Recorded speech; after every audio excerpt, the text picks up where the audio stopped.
Sesihlangene futhi kuntambama okhulumayo nguphathisani wakoDube lapho sibala ugwalo oluthi umama liqhawekazi isahluko 6 isahluko sesithupha. Angisoze ngavuma ukuthi athande abantwana bakaMaspanda lapho lingaduma izulu kungela ngitsho amafu esibhakabhakeni. uMathuthu usengowami. Engaba lobudlelwano lenunu zikaMaspanda kuzaba lula ukuthi bamgole. uMaspanda kumele akhohlwe ngaye aze ayekufa. Inkomo zonke kumele ngizihuquluze ziye kithi eMfelabuso lapho esizakwakha khona. Ukhuluma yedwa uNakasibongiseni ekuseni. uMathuthu seyemsebenzini aphosele uSibongiseni emhlane afake imvilophu elomxhaka wemali emabeleni aphume echitsha ngamandla. Nanko ufuna ukuyafika koGidelendlini kungakabi labantu abaningi. Kuyagcwala phela, abanye ngabelatshwa behlala khona, abanye kanti ngababuya bezolatshwa nsuku zonke. Bonke asebadlula kuGidelendlini bayayifakaza imisebenzi yakhe. Abe ngokuqala ukuqoqoda esangweni lakoGidelendlini uNakasibongiseni. Indlu yakhona iselokitshini lase-Cowdray Park.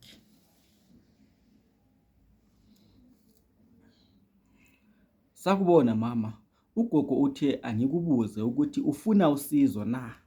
Kubiza umfanyana oyisithunywa sikaGidelendlini. Yebo mfana, ngifuna yena ugogo uqobo. Aphendule uNakasibongiseni qede umfana agijimise ilizwi kugogo wakhe. Masinyazana aphenduke avule isango.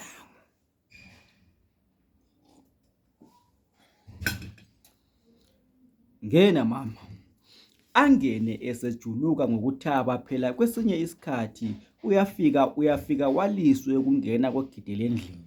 Abasiki bebunda bathi uvele akubone ohamba ngakho useza ngendlela. Angeniswe endlini la okulenyanga khona.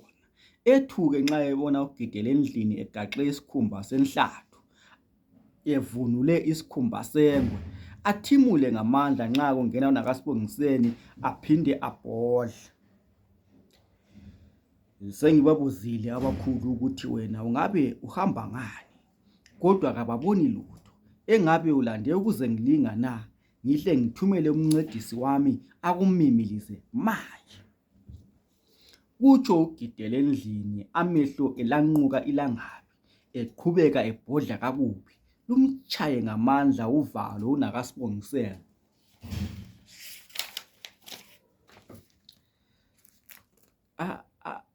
Angizanga ngokubi gogo, ngingumntaka Ncube.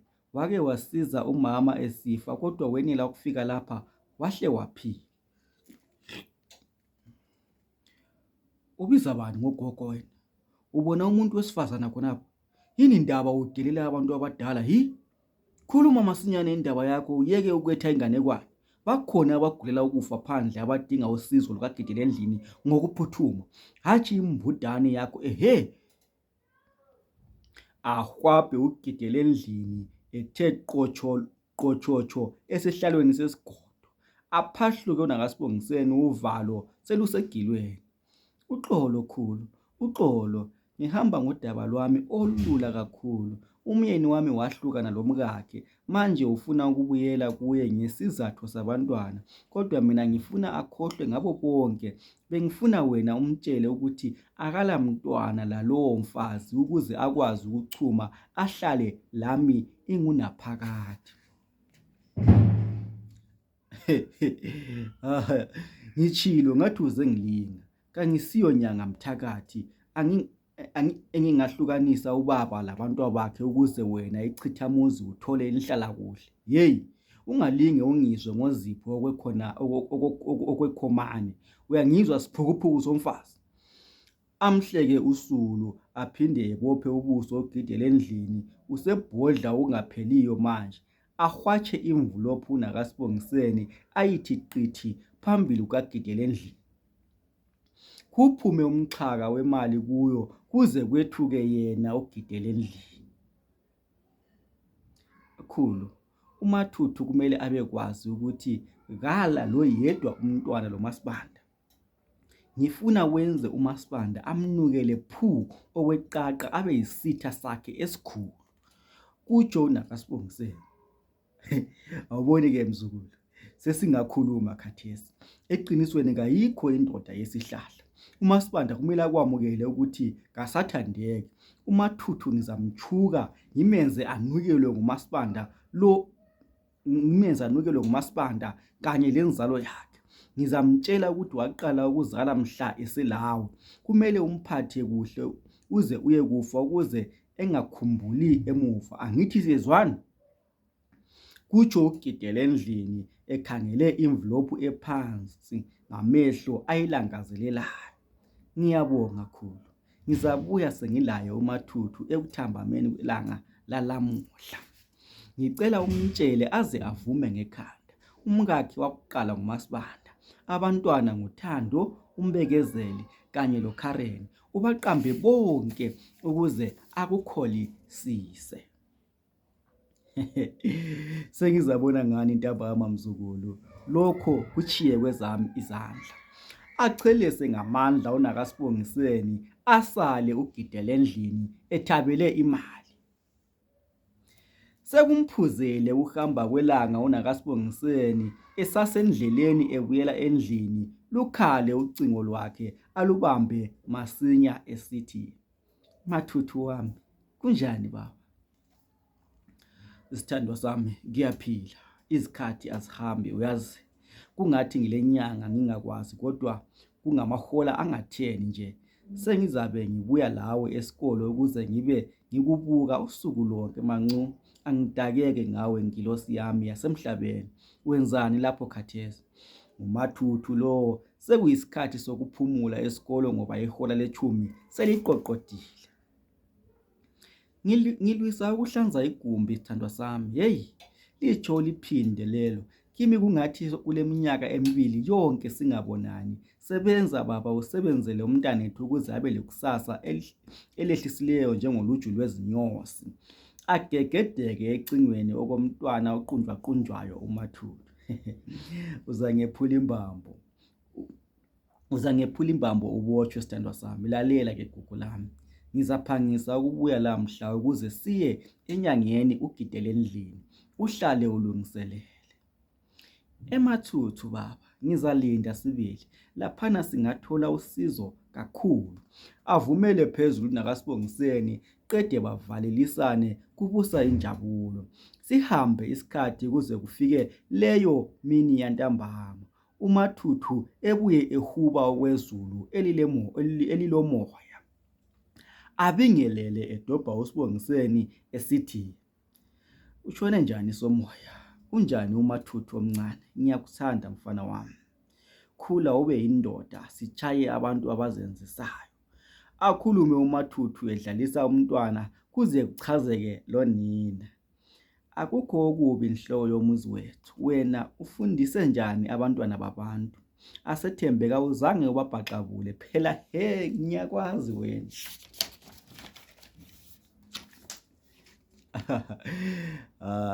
Uzazi kuhle lezi zandla azikwazi ukuchaya, zikwazi ukulola abantwana kuphela. Abantwana abafundiswa yimi bayakholisa futhi bayaphumela kakhulu ezifundweni zabo ngoba bafunda bengelalo uvalo lokuthi bazachaywa. Ngiyazi baba, ungumbalisi oqotho sibili. Kutsho ukuthi isiphiwo sobubalisi wazalwa usifumbethe. Asiphangise siye kugidela endlini, sizabuya sixoxa kabanzi ngezethu. Atsho lawo bahle basukume bewela indlela. Ngwakuqala nqa ukuya enyangeni kuMathuthu. Ilanga lithi nqa lingena kunina, labo bengena kugidela endlini.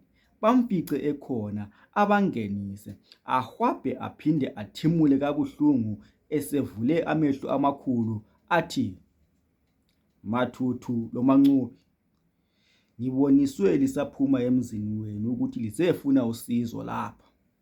Amangale uMathuthu ukuthi lumuntu umazela ngaphi. Akhangele akhangele ngakumathuthu okwemizuzu ethile eqede anikine ikhanda ugidele endlini abe sekhuluma. Ngizwa ngikudabukela ndodana. Wawuphakathi kwelitshe lembokodo okweminyaka leminyaka.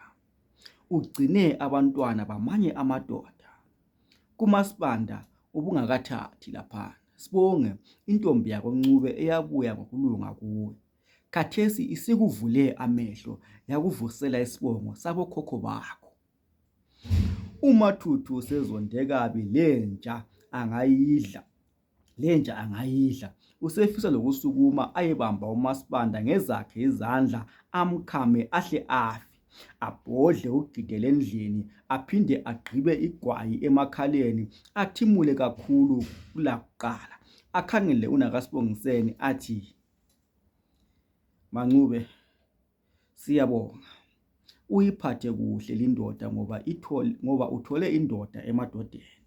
Umduduze, umkhuze angalingi ayeqala impi loMaSibanda ngoba uzabe ezidonsela amanzi ngomsele. Avume ngekhanda uNakasibongiseni njengoba kungavaleliswa baphume behambe. UMathuthu sephuphuma ulaka yikho kanye akade kufunwa ngumkakhe. Basasendleleni ahle achayele uMakhelela ucingo la kanye alubambe uMakhelela.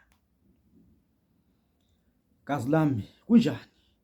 Kungabe uhamba kahle konke lapho? Phela ngizwa udonsa umoya wenkomo ekhanywe ngumchili." UMakhelela lo aphendule ngesifuthefuthe esikhulu uMathuthu esithi, "Makhelela, uSathane olempondo kumele axotshwe emzini wami. Sengilazi lonke iqiniso." Angisakuzwa kuhle mnewethu. Uchaza ukuthini? Ngitsho ukuthi uMaSibanda libele lendlela elidliwa ngitsho la yiphi inyoni. Kaphume ephele emzini wami. Abantwana labana kayisibo bami. Ngasizwa ngabaphansi ukusuka kulo yamuzi. KunguMathuthu eselesigaqa emphinjeni. Hayibo. Ake ujule kabanzi ngalindaba, angizwisisi. Uyizwa ngaphi wena? Yena ngambona kudala luyamfazi ukuthi uluhlaza, yikho ebengizonda kanti ubesenzela ukuthi ngingaboni ukungcola kwakhe. Wasuka wakhohlwa ke ukuthi okulempondo akufihlwe emgodleni. Yebo, kuthiwa phakathi kwabo bonke abantwana akula ngitsho lo yedwa ongowami. Ngifuna uchise umuzi kungasali lalutho. Kabuyele kubo lamavizandlebe akhe. Ngiqedile. Atsho ephefuzela uMathuthu kube sobala ukuthi ufuthelene sibi. Hatshi mfowethu. Sesingabotshwa ukuchisa umuzi. Kungcono simxotshe kuphela. Ngicela wazise uSobhuku kuqala ukuze asibonise ukuba sithathe liphi inyathelo. Kulungile. Atsho uMathuthu evala ucingo lwakhe ebesechayela uSobhuku. Sabona Mathuthu, wasusitshayela ebusuku kangaka kutheni? uSobhuku wephendula ucingo lwakhe. Mhlonitshwa wami linjani labantwana? Ahle ayifunde ivaliwe uSobhuku ukuthi kukhona akuncengelwayo. Sisaqinile ndodana, sibona izulu eselisalela phezulu. Lingasilahlisa sizabulawa indlala lonyaka kodwa ikhaba lona belilihle kakhulu. Hayi, kunzima mphathi wami. Asethembe ubaba osezulwini uyasizwa. Nanko uyazazi izidingo zethu. Liza kuona. Lalela mphathi wami. Angila moya omnengi kodwa bengicela ukubika lolu daba kuwe. uMaSibanda kangisamfuni emzini wami. Akukho okusangihlanganisa laye ngoba angizalanga laye. Mathuthu, usuyahlanya yini nomfana? Uyakwazi ukuthi ungabotshwa uyefela ejele ungaxotsha abantu abakho ekhaya? Uthi baye ngaphi ke wena nxa usubaqotsha labo bantwana? Kangila mntwana laye mina Sobhuku.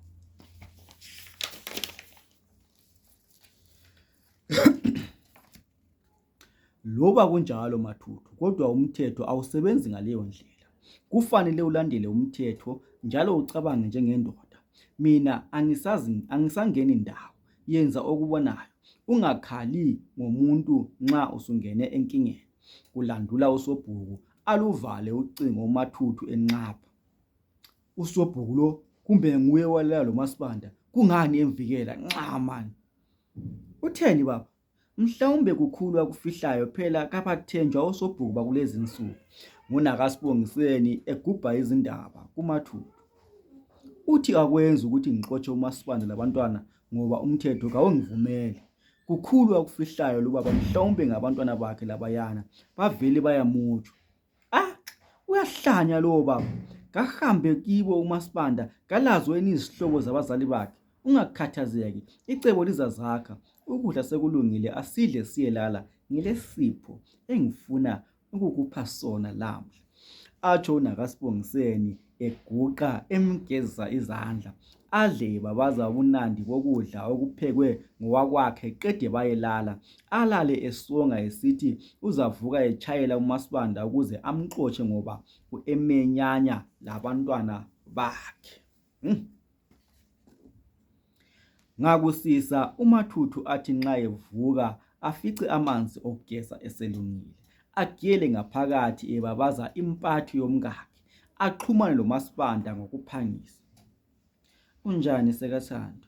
KunguMaSibanda ephendula ucingo. Yeyi wena, uyangihlolela yini ungibiza ngosekaThando? Lalela lapha wena Thembi, sengilazi iqiniso lokuthi kangila mntwana lawe mina. Ngicela uthathe abantwana bakho uphume uphele emzini wami, uyezwa? Mathuthu, manje uthi ngabakabani? Uloyiwe yini? Angidingi ukuchazelwa mfazi ndini. Ngicela uphume uphele kulowo muzi. Nxa ungafuni ngizathumela abantu balichisele endlini. Angifuni kuphinda ngikubone labantwana bakho. Loba ngingafa lingalugxobi emfeni yami, siyezwana? Ahwabhe qede avale ucingo uMathuthu echiya uMaSibanda ehlwihliza inyembezi. Lithi nxa liphuma ilanga labantwana sebececile ngomfaniswano wesikolo, sekuyisiyaluyalu, abanengi sebesezilindweni zamabhasi lemtshova ezabalahlela izikolo zabo. Impilo yasedolobheni leyo. Abalezimali zabo bafundisa abantwana babo kunkabadolobha lakoBulawayo, ezikolo ezibiza intengo ephezulu. Ingamula enguMathuthu layo isisemgwaqweni ilubangise esikolo efundisa kuso. Ilengise isikhwama sayo esimnyama esithwalisa amaphepha lezingwalo eziqakathekileyo. Uhamba ebobotheka yedwa, okusekhanda lakhe nguNakasibongiseni yedwa kulezi insuku. Esahamba kanjalo lukhale ucingo lwakhe aluphendule esithi, Makhelela, kunjani mfana wami? Lalela, ungasawutshisi umuzi, ngizakwenza icebo lokumxotsha uMaSibanda. Akhulume etshitsha uMathuthu esengena esikolo saseCowdray Park. Kulungile mfowethu, kodwa isivande sengisithethe. Ngifake inkomo phakathi zazitika zaze zalala khona. Akasakhalanga nje qede ngamhasa ngenhlabathi. Ngikhuluma nje ngiphakathi ngikhipha konke kwaMaSibanda. Ngimtshelile ukuthi isivande sikababa. Lizathi nxa lisiyatshona ilanga ngizabe sengihlanyele owami umumbu. Awuzweke gazi lami. Yazi nguwe wedwa ozulana lami, kumbe ukuthi ngakuchiyela ibele. Yebo, kunjalo bhuti. Phela savundla sisu sinye, ngakho kumele sicabangelane. Vele indaba yenziwa nguMaSibanda iyadabukisa kakhulu. Kusendulo inkosi ibizamsusela amanga. Kunjalo mfana wami, wothi ngingene esikolo sizabuya sixhumane njalo. Umphathi isikolo akekho, ngakho kulezi insuku yimi engizibambileyo. Sebenza mfowethu, isiphiwo leso ngesakho, wazalwa usifumbethe. Ngize ngikhumbule ubaba, leya ndoda yeyi yayikhuthele futhi ifisa ukuthi sibe lekusasa eliqhakazileyo. Atsho uMakhelela bavalelisane. uMathuthu abingelelane labanye ababalisi. Baphuma abanengi besiyafundisa, uMathuthu esale ehofisini loMabhonga. uMabhonga ngokhangela izimali zakulesi isikolo. Uyehluleka ukuqonda umphathi isikolo ukuze amazise ngemali eyasala ngomnyaka ophelileyo. Nanko indoda engajwayelekiyo kalula. Abone kulithuba elihle ukuthi abikele uMathuthu ngaleyo mali. Mathuthu, inhlanhla iyafika loba nini mnumzana. Sekukuwe ukuthi uyayemukela noma uyayikhahlela ngamazwane yini. kususa uMabhonga ekhangele uMathupha. Mabhonga, waze wangikhumbuza ugogo wami ekadeni le esawadla amabele. Wawufica sihlezi sigombolozele iziko esilaya ngempilo. Akutsho ke uphezukwani. Asondeze isihlalo sakhe eduze kukaMathuthu uMabhonga, adonse isikhwehlela, akhulumele phansi athi, njengoba ngingumphathi wezimali esikolo lesi, yonke imali yalapha ngiyazi ngiqonda. Ikhona imali yangomnyaka ophelileyo engazange isebenze, lokho ikhona lakhathesi kodwa ezincwadini kayisekho. Iyaziwa yimi ngedwa njalo ngamagqibhagqibha Mathuthu. Singayakha siyiqede du imizi yethu lapha. Angizwisisi kahle Mabhonga. Utsho ukuthi uMathonsi akazi lutho ngalimali? Cha Mathuthu, kangizange ngithi vu kuMathonsi. Nanzi izincwadi engibhala kuzo izimali zonke. Eyangomnyaka ophelileyo kayibhalwanga ngitsho. Manje kusalindwe bani ndoda?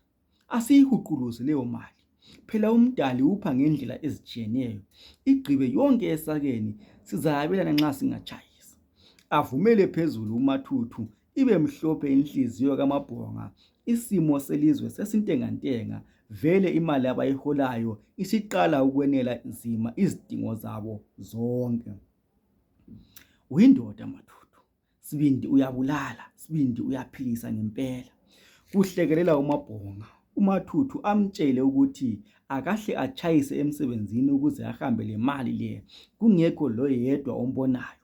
Amaphupho akhe usewabona ephumelela. Uyatsho ngenhliziyo ukuthi ukuthatha uNakasibongiseni kumlethele inhlanhla zodwa. Ziqhubeke izikhathi kuze kufike esokuphumula. Adobhe ucingo lwakhe, atshayele uNakasibongiseni, bancokulo njengezithandani, kube mnandi, kube njeya. Ugwalo isahluko sethu sogwalo oluthi uMama Liqhawekazi okuyisahluko sesithupha, isahluko 6 siphelela lapha. Ngiyakucela mthandi ugwalo uMama Liqhawekazi, nxa usululalelile walijabulela, commenta, ulike, uphinde ushare, unxuse abanengi sibalo. Uyabona nxa linxusa nalisiba abanengi lami linginika intshukuntshu ukuthi ngilibalele kakhulu. Angeke ngimayindi ukuthi ngifake esinye isahluko futhi ngemva kwalesi libe lokulalela okuhle. Ngiyalithanda, Thandi.